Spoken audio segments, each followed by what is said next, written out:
The only people who don't want to disclose the truth are people with something to hide.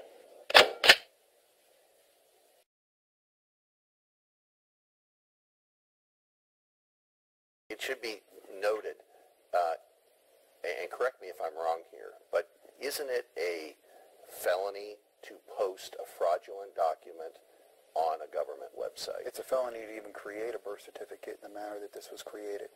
Okay, so it's a felony to create a birth certificate. Correct. It's a felony to post it on a government website. Correct. If it's fraudulent. Correct. Yeah. Are there any other crimes that might or may not have been committed in the development of a document? Well, like obviously there's an intent. The intent is to deceive. That's a fraudulent creation, a fraudulent intent to create this document.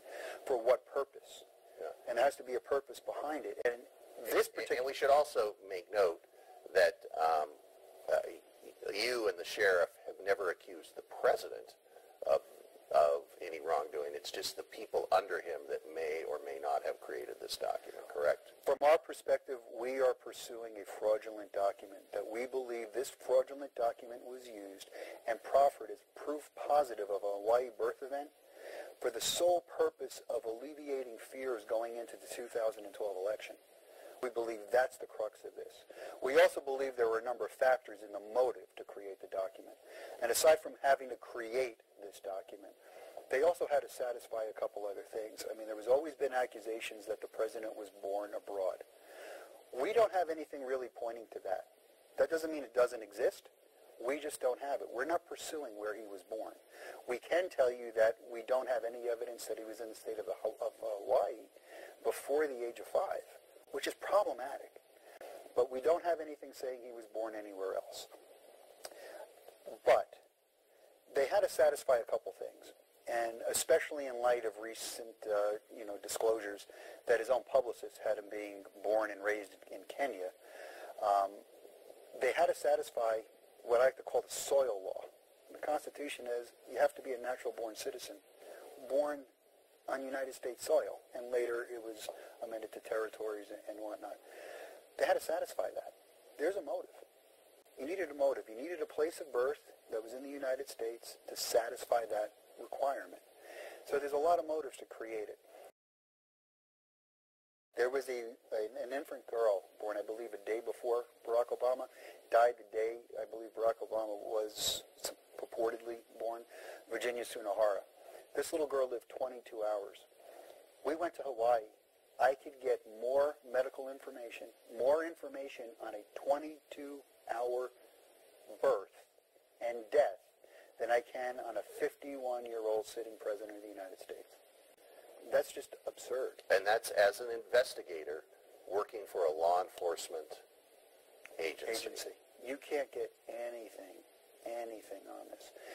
The other thing is is just a complete enigma, a complete mystery. Empty suit kind of fits the bill. Yeah. You know, somebody who rises out of nowhere. I can't do an investigational background on him that would satisfy the requirements to be employed as a police officer. I can't follow the paper trail. We had problems with missing year in Columbia University. I mean, Columbia University altered their computer program to cover for this. And we leaked this information to see what the reaction was going to be. And within a week, all of a sudden, Columbia came out and said, oh, the missing year was a mistake in our computer system. You can't find anything written by the gentleman. You can't find any information. And when you really start to step back away from this, and if you take this PDF file, which there is no way that this thing was created other than by a fraudulent means. There's just absolutely no way.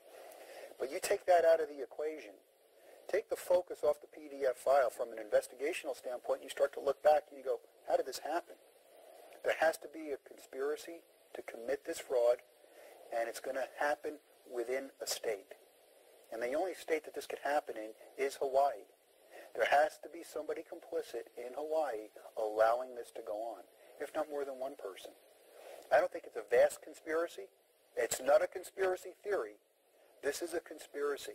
This thing made its way to the White House website and has been shown to the American people as proof positive. The irony here is, if you look at the press conference that happened prior to the release, the president calling everybody carnival barkers that were involved in this, There's dialogue between White House counsel, and they make it abundantly clear that the president has never seen nor handled this document. Why would you say that? Wouldn't it be compelling to have the president stand up there with that birth certificate and say, this is mine, put this to bed, this is mine? That doesn't happen here.